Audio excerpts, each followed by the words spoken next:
Espírito Santo, em nome do Senhor Jesus, eu peço e imploro para que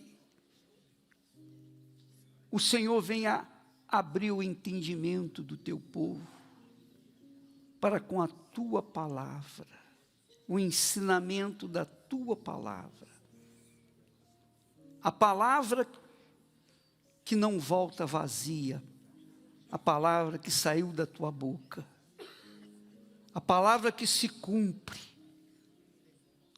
a palavra que faz acontecer. Abra o entendimento do teu povo, em o nome do Senhor Jesus Cristo. Amém. Graças a Deus. Amém? Olha, você vai se sentar, porque nós vamos agora falar do que Deus tem tocado para falar com vocês. Amém, pessoal? Como é que está você a sentir? Está bem? Graças a Deus. Paz? Tem paz? Então agora você está preparado para receber a palavra de Deus. Graças a Deus. Muito bem. Jesus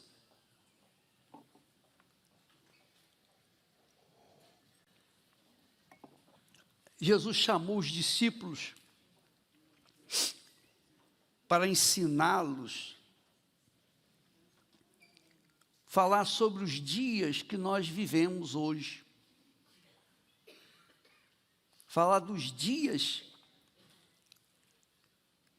que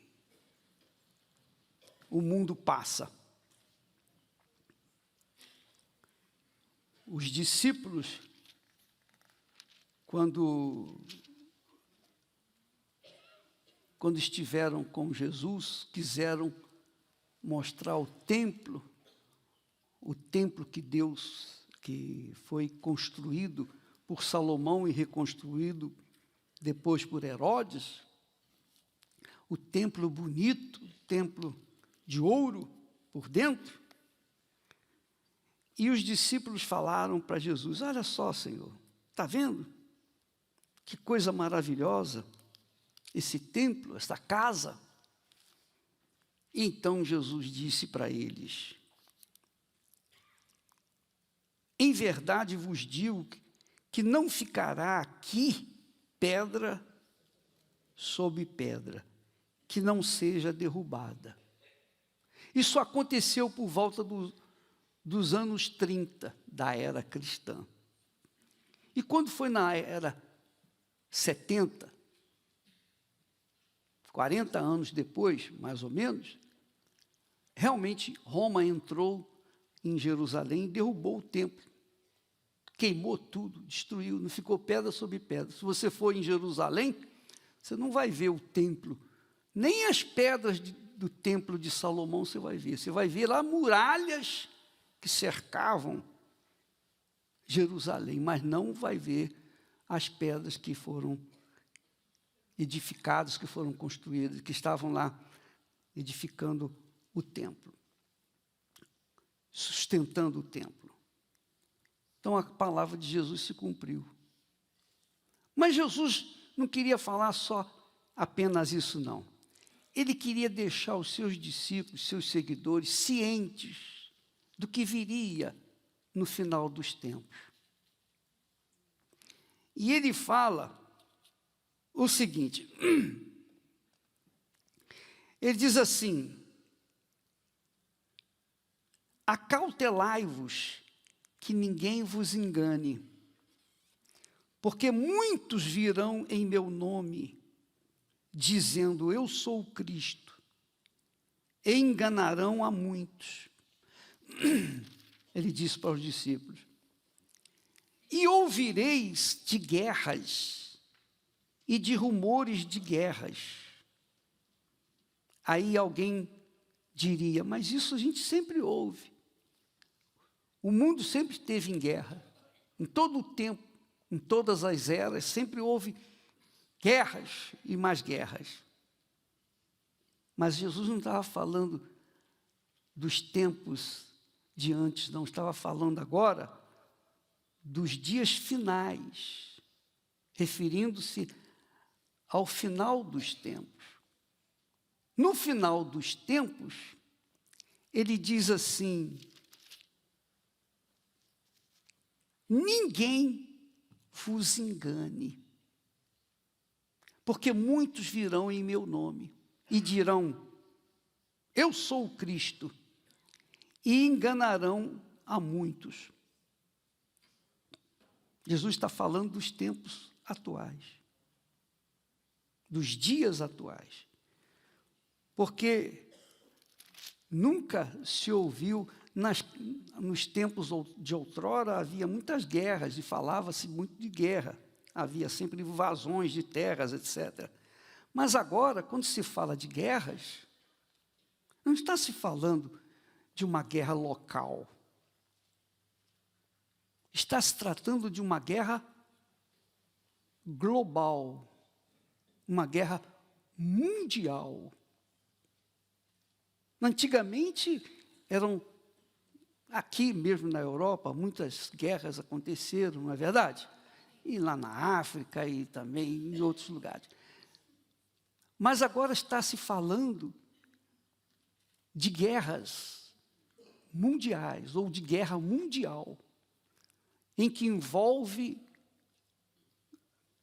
o poder atômico. Uma bomba matou quantos milhões de pessoas na época que os Estados Unidos jogaram a bomba lá em Nagasaki, lá no Japão? Quantos milhares de pessoas morreram? Uma bomba, só uma. Numa cidade, acabou com uma cidade. Em outra cidade, acabou com a cidade. Depois as pessoas continuaram morrendo por conta das epidemias que vieram, por causa da bomba. Mas agora as bombas são infinitamente mais violentas, mais mortais do que foram usadas lá naquela altura. Então nós já estamos ouvindo, hoje todo mundo, eu já ouvi falar que os governos já estão se preparando o povo para guardar comida, é isso? É verdade ou não é? Olha, vocês devem ter um kit de sobrevivência, não é isso?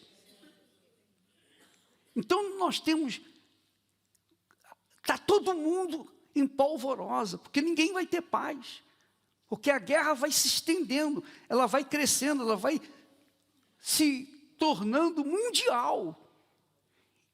E é óbvio que não vão ser milhares e milhares, como aconteceu no passado, não, mas serão milhões e, com certeza, bilhões de seres humanos que vão perder a vida. Os que têm dinheiro estão armando, estão construindo casas subterrâneas. Não é isso? A coisa está ficando o quê? Feia, muito feia. E ninguém está a pensar no bem-estar alheio. Cada um está puxando a brasa para a sua sardinha. Sim ou não, pessoal? Ninguém está pensando em ninguém, senão apenas em si próprio. Há um egoísmo muito, muito grande em toda a terra. Cada um puxando a brasa para a sua... Cada um querendo salvar a sua própria pele. Jesus fala sobre isso. Ele diz assim, olha, e ouvireis de guerras e de rumores de guerras. Olhai, não vos assusteis, porque é mister que isso tudo aconteça, mas ainda não é o fim. Então essas guerras que estão sendo planejadas e que certamente vão acontecer, está todo mundo se armando para isso, todo mundo está se armando para isso, o povo europeu está se armando para isso, não é verdade?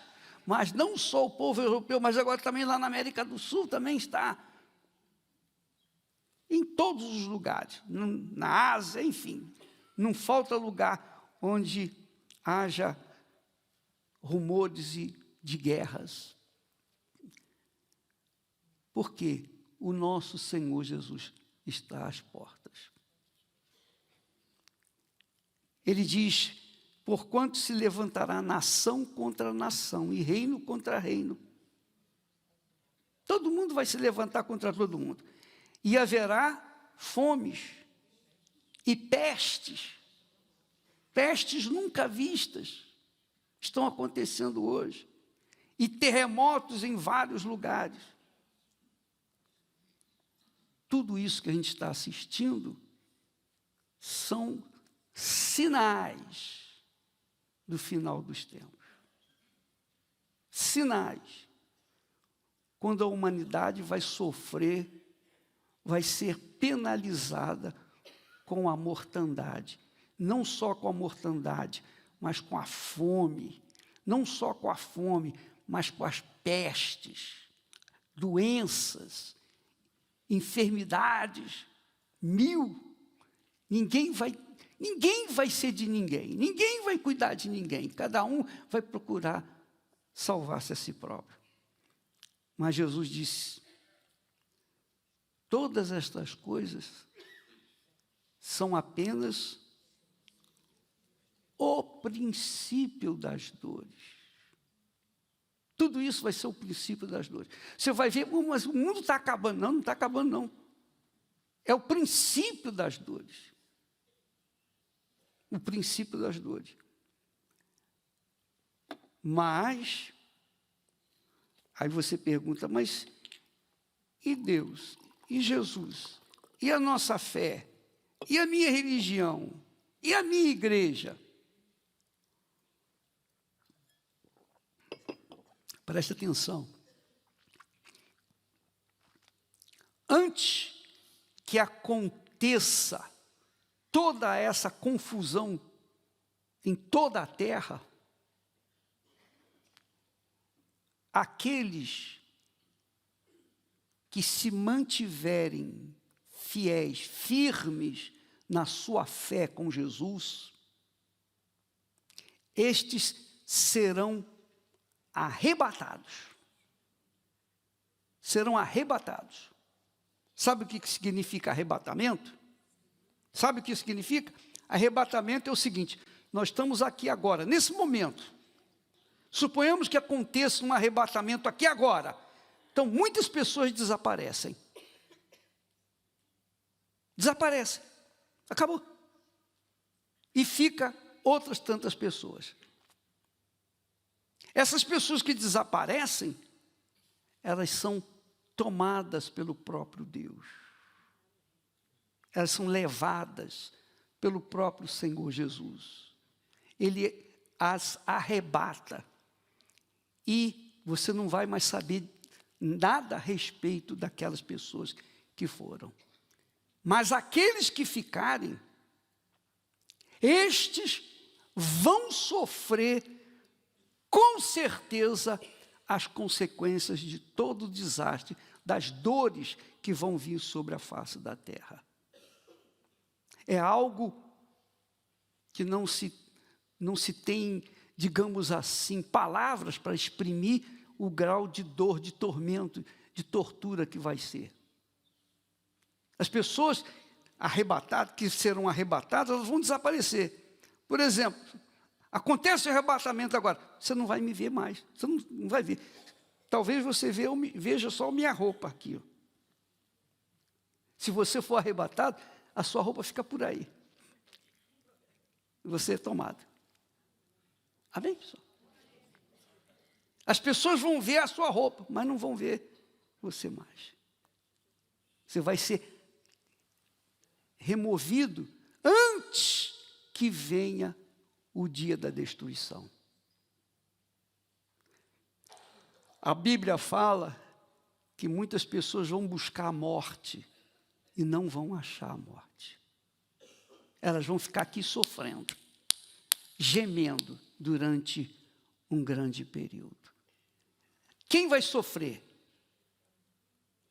A alma ou o corpo? A alma. A alma vai sofrer.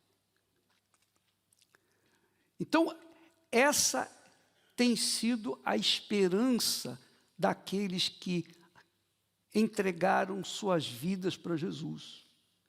Não é entregar suas vidas para uma igreja, para uma religião, não. Não são aqueles que estão seguindo a um pastor ou um bispo, não. É aqueles que estão a seguir o Senhor Jesus de acordo com a sua palavra. Não a religião, nenhuma religião, mas o que está escrito aqui. Aqueles que têm colocado a sua fé na palavra de Deus, estes vão ser poupados, eles vão ser arrebatados, vão desaparecer. As crianças inocentes vão desaparecer. Então os pais vão ficar desesperados, vão buscar os seus filhos, não vão encontrar. Porque as crianças vão desaparecer. Isso chama-se arrebatamento. Mas os que ficarem, esses vão sofrer os tormentos que está profetizado na palavra de Deus. Agora, cabe a você a decisão de aceitar ou rejeitar o que está aqui prometido.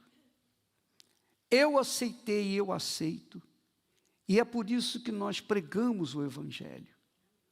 Nós ensinamos as pessoas, falamos de Jesus. Todo santo dia a igreja está com as suas portas abertas e tem pastores, auxiliares, obreiras, obreiros que estão aqui para atender as pessoas, falar, orientar, orar por elas, etc.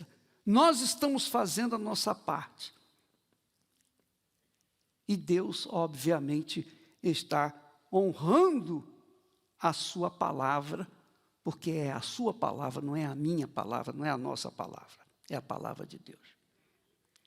Mas é como nós falamos, cabe você aceitar ou rejeitar aquilo que está escrito. Porque quando Deus fala, acontece. A palavra dele não volta vazia, está escrito. A palavra que sair da minha boca não voltará para mim vazia, mas fará o que me apraz. Deus é o Deus de amor. Amém? Ele é um Deus de amor. Ele ama. Mas o que Ele tinha que fazer por nós, Ele já fez. Agora, cabe a nós aceitar o que Ele fez por nós ou rejeitar. Só isso. Isso é uma decisão pessoal de cada um. Amém, pessoal? Deus nos deu o livre direito de decidir a nossa vontade. Deus não criou robôs, nem os anjos.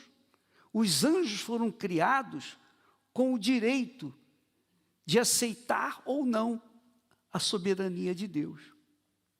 Então, quando o anjo principal se rebelou contra Deus, ele teve o direito de se rebelar contra Deus. E ele se rebelou.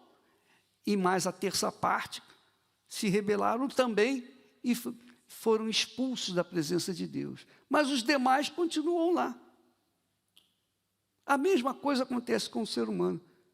Quando nós temos um filho, o nosso filho, enquanto está sob a nossa direção, a nossa palavra, a nossa educação, eles obedecem. Mas depois que eles crescem, você tem o controle deles?